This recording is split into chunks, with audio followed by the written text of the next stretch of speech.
오늘 행복이라고 하는 단어가 나오네요. 오늘 제목의 말씀이 뭐죠? 우리는 행복한 사람. 나는 행복한 사람. 어디 여러분 행복하십니까? 야, 그럼 됐네요. 설교할 필요도 없어요. 행복하다는데 뭐.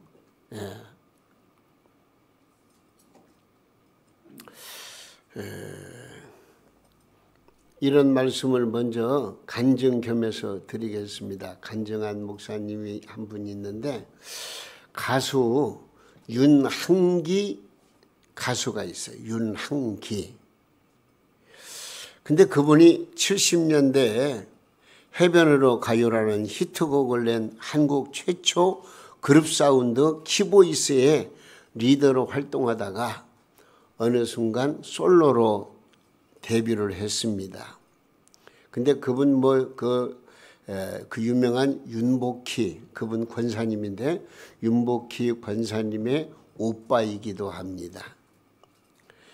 그는 나는 어떡하라고 장밋빛 스카프 가는 세월 뭐 너무합니다 이런 가요로 대중의 사랑을 받다가 70년 아시안 게임을 끝으로 방송에서 멀어지더니 연예계를 떠났습니다.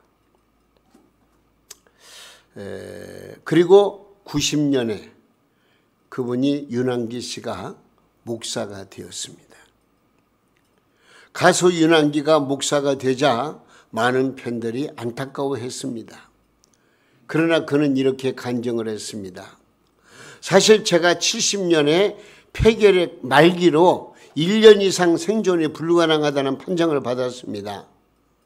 그때 나는 아내와 함께 교회에 가서 금식 기도를 드렸습니다. 하나님 앞에 회개하면서 살려만 주시면 내 남은 인생 하나님을 위해 바치겠다고 소원하면서 다짐을 했어요. 회생 불가능한 저는 이 과정을 통해서 기적적으로 회복이 되었고 그때부터 신학 공부를 해가지고 지금 이렇게 목사가 되었습니다. 그분의 간증이에요. 그래서 79년도에 서울국제가요제에서 동생과 함께 불렀던 여러분이라는 그 노래가 있습니다. 여러분. 그래서 대상을 받았죠. 그리고 80년대에 이르러서는 아주 유명한 나는 행복합니다. 그 노래 가요 노래 제목이 나는 행복합니다. 새 생명을 가지고 새롭게 태어나서 얼마나 행복한지가 고스란히 안에 담겨져 있는 그런 노래입니다. 그래서 이 윤항기 사실 목사님이 부른 그 노래 가운데에서 대중들에게 많이 알려진 노래가 바로 나는 행복합니다. 그 노랫말이 이렇습니다. 나는 행복합니다. 나는 행복합니다. 정말 행복합니다. 기다리던 오늘 그날이 왔어요. 즐거운 날이에요. 움츠렸던 어깨 답답한 가슴 활짝 펴봐요. 가벼운 옷차림에 다정한 벗들과 즐거운 마음으로 들과 산을 뛰며 노래 불러요. 그러면서 나는 행복합니다. 나는 행복합니다. 정말 행복합니다. 자, 그렇게 행복하다는 노래가 있는데 오늘 이 자리에 참여한 우리 동명 가족들 여러분은 정말로 행복하십니까? 예. 물론 내 환경을 돌이켜보면은 어떻게 보면은 행복할 리가 없다고 생각할지 몰라도 내 마음속에 꿈틀이고 있는 내 믿음 또 예수 그리스도로 말미암아 얻어지는 기쁨 하나님의 놀라운 사랑과 은혜 생각하면 감사하지 않을 수가 없죠. 그러면 나는 어쨌든 내 환경을 초월해서 나는 행복합니다라고 말할 수밖에 없지 않겠습니까? 그러면 여러분도 행복하다면 행복한 얼굴을 보여야 돼요. 얼굴이 환하게 좀 웃으면서 기쁨이 넘치는 그런 삶의 모습을 보이면서 나는 행복합니다 그래야지. 우거지상을 가지고 저 지옥에서 파송받은 저승사자처럼 웅크리고 그러면서 나는 행복합니다는 말 안 되죠. 나는 행복합니다. 오늘 이 시간 우리 성도님들 행복과 불행, 불행과 행복, 이것은 정반대의 개념이죠. 행복과 불행을 한번 테스트해 보겠습니다. 자, 먼저 10개 항목 중에서 몇 개가 나에게 해당되는가 한번 여러분 헤아려 보시기 바랍니다. 제가 10가지를 말씀드릴게요. 사랑해, 미안해, 고마워, 괜찮아, 힘내, 기도해 줄게, 너는 할 수 있어, 잘 될 거야. 그럴 수도 있지. 너를 만난 나는 행복해. 자, 이 10가지 중에서 여러분 몇 가지를 가지고 몇 가지가 내 생활 속에서 습관적으로 일어나고 있습니까? 많으면 많을수록 여러분들의 행복 지수가 높아지는 것입니다. 이 말을 자주 쓰는 사람은 행복 지수가 높은 사람입니다. 근데 또 한 가지 제가 10가지를 말씀드려 볼게요. 그 중에서 몇 개가 내게 해당되는지 한번 살펴보세요. 죽겠어. 네 탓이야. 보기 싫어. 될 대로 되라지. 신경질 나. 되는 게 하나도 없어. 안 보면 그만이지. 복도 지질이 없어. 내 주변에 마음에 맞는 사람이 하나도 없어. 내가 뭐 잘못했어? 여러분, 평소에 이런 말을 자주 사용하는 사람은요, 행복 지수가 낮고요, 스스로 불행하다고 느끼는 사람이에요. 한번 생각해 보시라고요. 과연 나는 어떤 삶을 살아왔나? 응? 여러분 모두 행복하세요? 그러면요, 내 인생 2번 사는 인생 아니잖아요. 한 번 살고 그 다음에 주님 나라에 가게 되는 것이고, 나중에는 물론 부활해서 영원한 천국에 갈 존재이지만, 우리 이 땅에 살면서 뭐 복잡거리지 말고 좀 더 건강한 마음을 가지고 좀 행복 지수를 높여가면서 우리 모두 참 즐겁게, 저는 즐겁다는 말이 굉장히 참 마음에 와닿더라고요. 2가지 그 단어가 마음에 와닿는데, 처음엔 즐겁다, 그리고 행복하다. 이건 우리가 놓치면 안 돼요. 우리 동명교회 성도님들은요, 모두가 다 즐거운 삶을 통해서 행복을 누리시기를 예수님의 이름으로 축원합니다. 그러면요,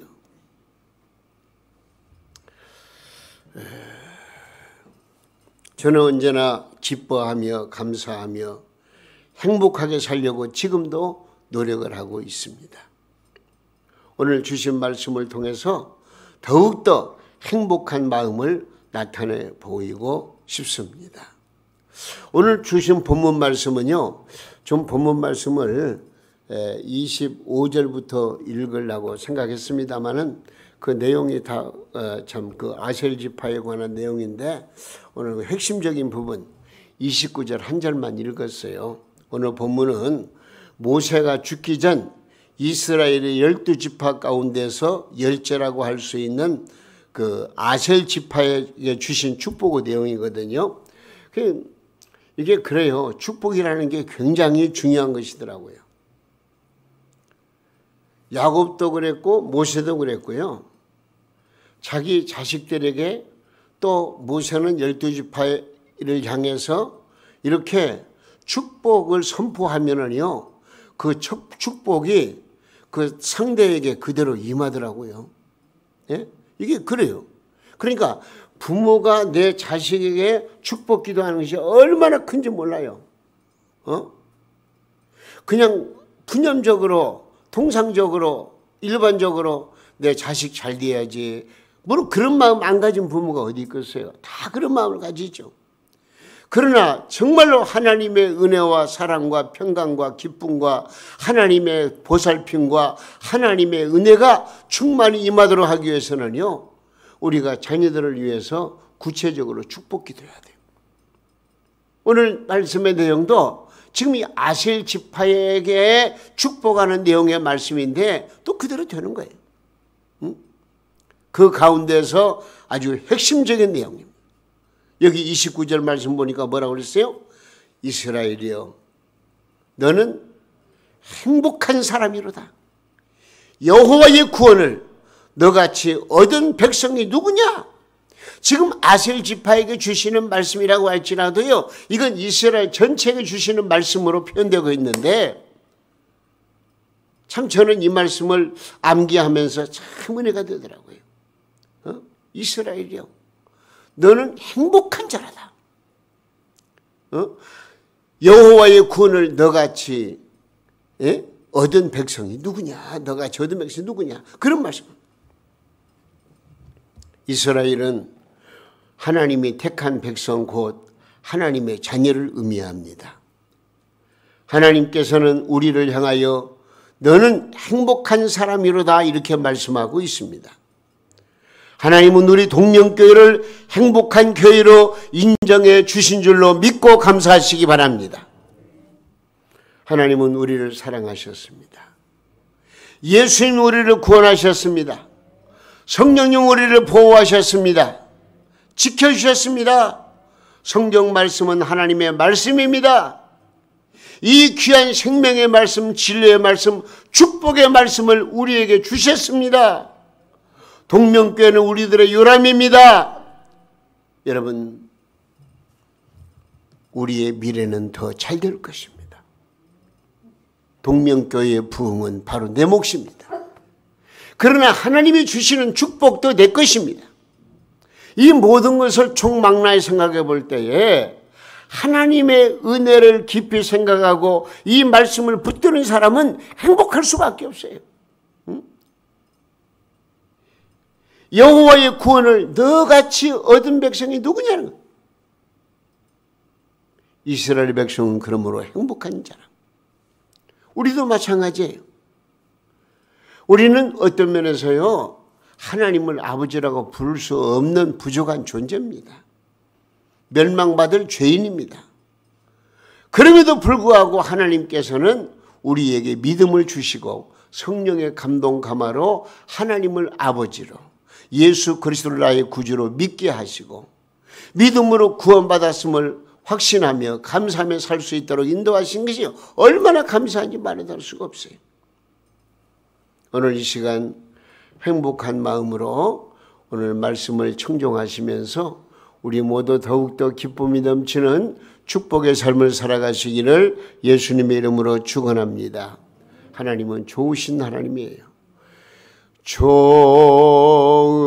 좋으신 하나님, 좋으신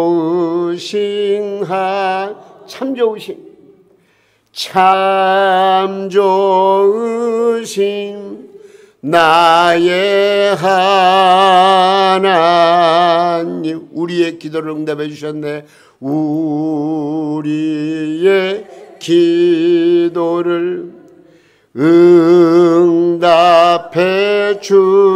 주셨네. 참 좋으신 나의 하나님. 그러면 구체적으로 저와 여러분이 이 세상에서 가장 행복한 이유는 뭐냐? 왜 내가 행복하냐? 오늘 그 말씀을 이 한 절 말씀을 통해서 우리가 깨달으려고 그래요. 왜 우리가 행복하냐? 먼저 하나님의 은혜로 구원을 받았으니 우리는 행복한 줄로 믿습니다. 하나님의 은혜로 뭘 받았다고요? 구원받았으니. 우리가 영원히 멸망받아 지옥에 갈 죄악에서 생명의 구원을 받은 것은 우리 주님의 가장 고귀한 희생의 대가로 이루어진 것입니다. 내가 무엇인가를 공로를 쌓아서 나의 업적으로 말미암아 구원받은 게 아니고 나는 그저 단순하게 주여 믿습니다 그랬는데 그 믿음이 나를 구원하신 거예요. 얼마나 감사해요. 자, 이런 얘기가 있어요. 예, 우리가 믿음이라는 것이 진짜 믿음은 구원받는가 하는 것을 더 확실하게 해주는 그런 어떤 그 예화의 이야기인데요. 이야기인데, 그 19세기에 유명한 전도자가 있는데 그분이 무디 목사님이에요. 무디. 이름은 또 좀 그러네요. 무디라고 하니까 무디. 근데 이분이 탄광촌을 방문해 가지고 책임자에게 구원에 대해 설명을 합니다. 그러면서 요한복음 3장 16절을 이제 소개해 주는 거예요. 뭐라고 그랬죠? 요한복음 3장 16절에 하나님이 세상을 이처럼 사랑하사 독생자를 주셨으니 이는 그를 믿는 자마다 멸망치 않고 영생을 얻게 하라 하심이라. 이 말씀을 전하는 거예요. 응? 그러니까 한마디로 말하면 예수를 믿기만 하면은 구원받아 천국 간다. 그런 얘기거든요. 그러자 이 탄광 그 촌의 책임자가 믿기지 않는 듯 말했습니다. 아니, 그거 진짜 믿으면 구원받는다고요? 아, 구원이 너무 싸군요. 사실이라고 믿어지지 않습니다. 그저 믿기만 하면 된다니 값이 너무나 싸단 말입니다. 무언가 좀 들어갈 거 아닙니까? 대가가 있어야 할 거 아닙니까? 그냥 어떻게 무조건 믿기만 하면 구원받습니까? 이렇게 말하는 거예요. 그러니까 무디 목사님이 탄광촌 책임자와 대화를 나눕니다. 당신은 오늘 깽에 들어갔습니까? 저 깊은 깽에 들어갔습니까? 그랬더니 예, 들어갔습니다. 얼마나 깊이 내려갔습니까? 수백 피트나 될 것입니다. 어떻게 내려갔습니까? 어떻게 내려갔냐고 물어봤어요. 줄 타고 굽이굽이 내려갔느냐? 어떻게 그랬더니 그 책임자가 하는 말이 간단하죠? 버튼만 누르면 승강기가 올라오고 내려가니까 그걸 타고 쭉 내려갔습니다. 그러면 그것밖에 하신 일이 없습니까? 나는 그냥 버튼 하나 누르는 것밖에는 다른 거 한 일이 없습니다. 석탄 회사가 이미 많은 돈을 들여가지고 승강기를 설치해 놓았으니 저는 그저 승강기를 타고 버튼만 누르면 되는 거리요. 바로 그것입니다. 선생이 승강기를 타고 버튼만 누르면 되듯이 하나님께서는 우리를 위해서 독생자 예수님을 이 세상에 보내주셨고 예수 그리스도로 말미암아 십자가를 짊어지고 보혈표를 흘리면서 우리의 죄값을 다 탕감해 주셨고 그 예수님이 죽으셨다가 부활하셨다는 이 놀라운 구원의 복된 소식을 믿기만 하면 되는 겁니다. 다른 거 필요 없어요. 믿으면 구원받아요. 이미 십자가에 승강기를 놓으셨으니 주님의 보혈을 믿는 믿음에 버튼만 누르면 우리는 구원받습니다. 그렇게 설명해 줬더니 고개를 끄덕이면서 그러면 믿겠습니다. 그러더래요. 네? 여러분 얼마나 소중한 비밀의 말씀입니까? 우리도 마찬가지예요. 우리가 어떤 공적을 세우고 업적을 세우고 공로를 세워서가 아니고 우리는 예수 그리스도는 나의 구주이십니다 라고 믿는 믿음의 버튼만 누르면 저와 여러분은 구원받은 줄로 믿으시기 바랍니다. 우리 주 예수님께서 우리를 구원하시는 놀라운 은혜는 너무 싼 것이 아니라 가장 고귀한 십자가에서 피 흘리신 희생의 대가라는 것을 여러분 아셔야 됩니다. 그래서 에베소 2장 8절 이하 말씀에 이렇게 되어 있어요. 한번 보세요. 너희는 그 은혜에 의하여 믿음으로 말미암아 구원을 받았으니 이것은 너희에게서 난 것이 아니고 하나님의 은혜의 선물이라. 행위에서 난 것이 아니니 이는 누구든지 뭐요? 자랑하지 못하게 함이라. 오늘 본문 말씀에도 그렇지 않아요? 29절 뭐라고 그랬죠? 이스라엘이요 너는 행복한 사람이로다. 여호와의 구원을 너같이 얻은 백성이 누구냐 그래요. 응? 구원을 얻은 것이 가장 큰 행복입니다. 그렇잖아요. 이걸 우리가 이 비밀을 아셔야 돼요. 하나님께서 인류를 구원하셨다고 그러잖아요. 근데 인류를 구원하셨다는 그 말 속에는요, 인류 전체를 다 구원했다는 말이 아니에요. 그 가운데에서 하나님이 구원하시기로 작정된 택한 백성들을 구원하셨다는 거. 우리가 그걸 알아야 돼. 이건 우리가 평범한 그 전도하는 가운데에서는 그 말이 그렇게 그렇게 와닿지는 않지만, 그러나 적어도 우리 수준된 신앙생활하는 여러분들 가운데는 우리가 구원받은 것은 무조건 구원받은 것이라고 볼 수 있지만, 많은 사람들이 함께 구원받는 가운데서 내가 구원받았다가 아니고, 그 많은 사람 가운데서 하나님이 특별히 제한적으로 구원할 백성들을 선택하셔서 그 선택된 백성을 구원하셨는데 그 안에 내가 포함되어 있다. 이걸 우리가 알아야 돼요. 그러니까 우리들은 특별한 대우를 받은 거예요. 특별히 구원의 반열에 서게 된 거예요. 그러면서 여기 그러니까 오늘 말씀에 너같이 구원 얻은 백성이 누구냐? 응? 그러면 구원받지 못하는 백성도 있었다라 그런 얘기죠. 이 말은 너희가 하나님의 은혜로 특별한 구원을 받았다는 말입니다. 즉 우리가 받은 구원은 우리의 능력이나 행위로 받은 구원이 아닙니다. 전적으로 하나님의 은혜로 받은 구원임을 여러분 믿으시기 바랍니다. 세상에서 가장 큰 축복은 멸망당할 죄인이 예수님의 은혜로 죄 용산 받아서 천국 백성이 된 것입니다. 이 구원의 은총을 깨닫고 귀하게 생각할 때 우리는 뭐가 넘친다고요? 행복이 넘치는 거예요. 행복이 넘쳐요. 그래서 저는 지금도요, 우리 교회에서도 예배 마치고 난 다음에 바로 그냥 그 은혜라고 하는 그 찬양을 틀어줍니다. 진짜 그 찬양 얼마나 은혜로운지 몰라요. 네?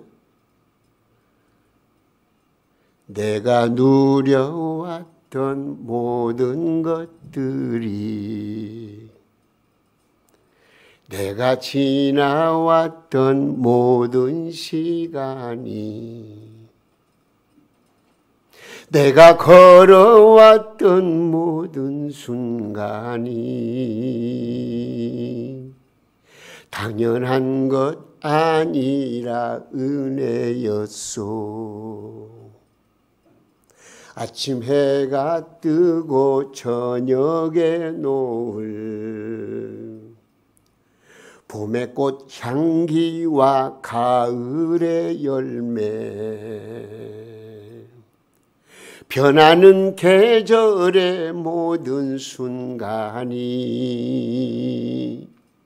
당연한 것 아니라 뭐라고요? 은혜였소. 그리고 또 그 가사 내용이 그렇게 좋아요. 내가 이 땅에 태어나 사는 것, 어린아이 시절과 지금까지 숨을 쉬며 살며 꿈을 꾸는 삶, 당연한 것 아니라 은혜였소. 내가 하나님의 자녀로 살며 오늘 찬양하고 예배하는 삶, 복음을 전할 수 있는 축복이 뭐요? 당연한 것 아니라 은혜였소. 모든 것이 한번 같이 해보시 아는 대로 모든 것이 은혜, 은혜, 은혜, 한없는 은혜, 내 삶에 당연한 것 하나도 없었던 것을 모든 것이 은혜, 은혜였소. 할렐루야. 이걸 깨달음이 행복이에요. 행복이 다른 찾지 마시라고요. 모든 것이 주님의 은혜. 그 은혜 속에 내가 잠길 때 우리는 행복할 수밖에 없어요. 응? 나를 구원하신 그 하나님의 은혜, 그리고 하나님의 도우심을 받고 있으니 우리는 행복합니다. 사람은 혼자 힘으로는 아무것도 하지 못합니다. 나를 얽어맨 습관의 사슬 하나 끊기도 쉽지 않습니다. 잘못된 습관이라고 느낄 때는 이미 그 사슬이 너무 굵어진 상태입니다. 하나님의 영광을 위해 무언가 일을 하려고 하면 그것도 가로막는 장애물이 얼마나 많은지 모릅니다. 내가 다른 때는 몰라도 주일날만은 내가 기어코 오전 예배 참석하리라. 그렇게 굳게 다짐을 하고 주님 앞에 나오려고 함에도 불구하고 그것이 내 의지로는 안 될 때가 많아요. 이런저런 문제가 생기고 피치 못할 사정이 생기고 나오지 못할 환경이 생기고 이게 전부 다 인간의 연약함이에요. 이걸 이기고 나와야 되는데 그러지 못한 경우가 얼마나 많은지 모릅니다. 우리에게는 너무나 큰 무거운 짐이 있어요. 그 무거운 짐을 우리가 벗어야 되는데 우리는 나 혼자 몸부림치면서 벗으려고 하니까 그것이 잘 안 되는 거예요. 한 소년이 엄청나게 큰 돌을 옮기려고 하고 있었습니다. 땀을 뻘뻘 흘리면서 이 돌을 옮기려고 노력하는데 돌이 꿈쩍도 안 해요. 꿈쩍도 안 해요. 그걸 지켜보는 아버지가 있었어요. 아버지가 그 아들에게 하는 말이, 얘야, 그 돌 옮기기가 그렇게 힘드냐? 얘 옮기려고 하는데 안 되네, 무거워서. 박혀가지고 안 돼요. 네가 최선을 다해서 역량껏 발휘해서 네가 한번 방법을 총동원해서 한번 더 힘써봐라. 방법을 총동원하라. 그러니까 그 어린 소년이 아버지 말을 듣고서는 그래 또 한번 해봐야지. 그래서 자기 방법을 총동원해서 했는데도 불구하고 돌이 꿈쩍 않는 거예요. 안 되겠습니다. 그러니까 아버지가 그 아들에게 네 방법을, 네가 할 수 있는 방법을 총동원해봤느냐? 그러니까 예, 해봤는데 안 됩니다. 아니다. 너 할 수 있는 거 한 가지를 빼먹었다. 내가 누구냐? 네 아버지 아니냐? 아버지한테 부탁하는 그런 방법은 없겠니? 아버지한테 부탁하면 될 거 아니야? 아버지가 가서 그냥 돌을 빼는 거예요. 여러분, 우리가 인생을 살면서 잘못하면 나 혼자 힘으로 문제를 해결하려고 그러고 애를 쓰고 노력하고 그다 안 되면은 불평하고 불만 터뜨리고 가우적거리고 그러면서도 하나님께 구하질 않아요. 하나님께 요청을 안 해요. 하나님의 도움을 받지 않는 거예요. 이게 문제예요. 우리 하나님은 우리의 도움이시라고 말씀하지 않았어요? 오늘 말씀 보니까 그는 너를 돕는 방패시요. 그다음 뭐라고 했어요? 네 영광의 칼이로다 그랬어요. 29절에. 응? 모세는 지금 임종을 앞두고 백성에게 하나님이 어떤 분이신가를 선포합니다. 너희를 돕는 자는 나 모세가 아니라 바로 우리의 방패가 되시는 여호와 하나님이시니라고 분명히 말씀하고 하나님을 의지하고 하나님께 맡기고 하나님께 도움을 요구하고 하나님 도와주세요 도와주세요 좀 그렇게 왜 못하냐 그런 얘기죠. 우리네 인생을 돕는 분은 오직 하나님이신 줄로 믿으시기 바랍니다. 그래서 시편 121편 2절 1절과 2절에 그렇게 말씀하십니다. 내가 산을 향하여 눈을 들리라. 나의 도움이 어디서 올까? 그러면서 나의 도움은 어디? 천지를 지으신 여호와에게서로다. 할렐루야. 하나님은 우리의 힘이시며 방패이십니다. 하나님의 보호와 도우심 속에서 살아갈 때에 가장 행복한 사람이 됨을 여러분 꼭 기억하시고 하나님의 도움의 손길을 구하시기를 바랍니다. 하나님이 도와주십니다. 함께 하십니다. 위로해 주십니다. 힘 주십니다. 능력 주십니다. 한 가지 더 오늘 말씀을 통해서 깨닫게 되는 것은 왜 우리는 행복한 사람이냐 하면은요, 하나님이 우리로 승리케 하시니 우리는 행복한 사람이에요. 이 세상에는 승자로 사는 사람과 패자로 사는 사람이 있습니다. 승자는 넘어지면 앞을 보지만 패자는 넘어지면 일어나 뒤를 봅니다. 승자는 꿈을 가지고 전진하지만 패자는 욕심을 앞세워서 현실에 만족하고 살고 있습니다. 승자는 잘못을 회개하지만 패자는 회개할 줄 모르고 교만해합니다. 여러분, 승리와 패배의 그 갈림돌에서 어떻게 하는 것이 승자가 되느냐? 베드로 보세요. 베드로 사도는 예수님과 함께 3년여 동안 따라다니면서 배우고 또 익히고 또 예수님의 수제자가 되었지만은 예수님이 십자가에 못 박혀 죽으실 때 어떻게 했습니까? 세상에 근접한 거리에서 예수님을 모른다고 3번이나 부인했어요. 실패자예요. 완전히 패배자예요. 인생 막장 드라마예요. 그런데 그가 닭 울음소리를 들으면서 마음의 회개가 일어났어요. 나는 죽을 죄인입니다. 내가 패반자입니다. 예수님 모른다고 내가 3번이나 부인했습니다. 그러면서 그가 진정으로 하나님 앞에 회개할 때에 하나님께서 그에게 사죄의 은총을 베풀어 주셨고, 베드로는 힘을 얻어가지고 결국 어떻게 됐습니까? 복음을 힘있게 증거하다가 나중에는 십자가를 지는데 거꾸로 십자가를 지면서 순교하는 그런 승자가 되었다는 것을 여러분 어떻게 생각하십니까?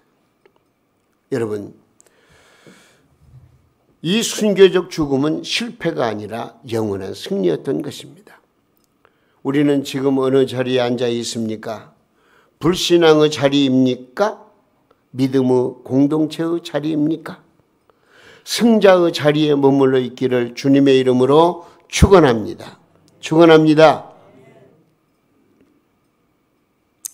이스라엘 백성들의 역사를 보면은요, 자기들 힘을 가지고 노력해서 싸우려고 해서는요, 백전백패예요. 근데 하나님이 함께 하시고 도와주시니까요, 백전백승이에요. 틀림없어요. 성경 역사를 보시라고요. 하나님이 함께 하시는데 실패한 적은 한 번도 없어요. 그러나 하나님이 함께 하시지 아니하면 늘 패배했어요. 우리 주님이 우리와 함께 하시고 우리에게 승리를 주시니 우리는 어떤 사람이라고요? 행복한 사람이에요.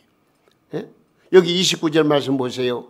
내 대적이 내게 복종하리니 네가 그들의 높은 곳을 밟으리로다 그랬어요.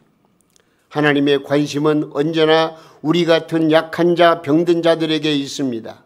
그래서 내가 힘이 들고 어렵고 고통을 당하고 정말로 이제 지쳐 있을 때에도 우리 주님은 찾아오셔서 우리를 격려해 주시고 힘을 주시고 도와주시고 능력 주시고 승리하도록 이끌어 준다는 것을 여러분 믿으시기 바랍니다.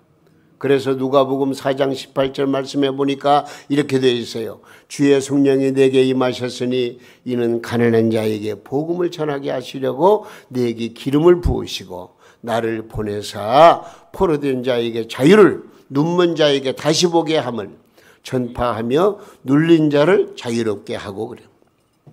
세상 사람들은 명예, 권력, 지식, 돈, 향락, 사치, 술로 행복을 채우려고 하지만 결국 허무와 슬픔뿐입니다.